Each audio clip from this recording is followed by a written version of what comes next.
పెద్దలు గౌరవనీయులు తెలుగుదేశం పార్టీ సత్యసాయి జిల్లా అధ్యక్షులు పార్థసారథి గారికి, పుట్టపర్తి నియోజకవర్గం ఇన్ఛార్జి పల్లె రఘునాథ్ రెడ్డి గారికి, బీసీసీఎల్ జిల్లా అధ్యక్షుడు రంగయ్య గారికి, Telugu Desam party general secretary Ambika Lakshminarayana గారికి, వేదిక పైన ఉన్నటువంటి పెద్దలందరికీ, జనసేన నాయకుడు చంద్రశేఖర్ గారికి, ఇక్కడ విచ్చేసినటువంటి బీసీ కుటుంబ సభ్యులకి, తెలుగుదేశం పార్టీ నాయకులకు, కార్యకర్తలకు ప్రతి ఒక్కరికి పేరు పేరున నమస్కారాలు, ధన్యవాదాలు.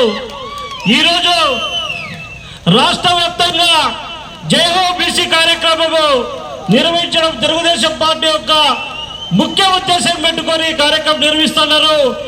ఎక్కడ చూసినా బీసీల పైన దాడులు, దౌర్జన్యాలు, కిరాతకంగా హత్యలు, హత్యాకాండలు జరుగుతున్నాయి. ఈ రాష్ట్రంలో బీసీలు తెలుగుదేశం పార్టీకి దండగా ఉండాలని అన్ని విధాలు ఆదుకోవడం జరిగింది.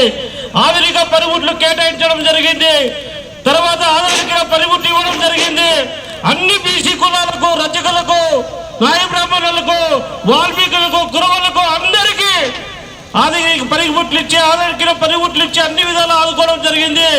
కానీ వైసీపీ ప్రభుత్వం వచ్చిన తర్వాత 146 కార్పొరేషన్ బీసీ కులాలు ఉంటే ఒక్క కార్పొరేషన్ కూడా పైసా నిధులు ఇవ్వకుండా బీసీలు నిలువులో ఉంచిన పార్టీ ఏదైనా ఉందంటే అది వైసీపీ పార్టీ అని చెప్పి తెలియజేస్తున్నాం.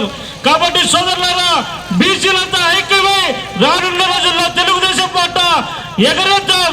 బీసీలకు అండా తెలుగుదేశం జెండా అనే విధంగా ప్రతి ఒక్కరూ పనిచేయాలని చెప్పి మనస్ఫూర్తిగా కోరుకుంటూ నాకు ఈ అవకాశం ఇచ్చిన పెద్దలందరికీ పేరు పేరున నమస్కారాలు, ధన్యవాదాలు.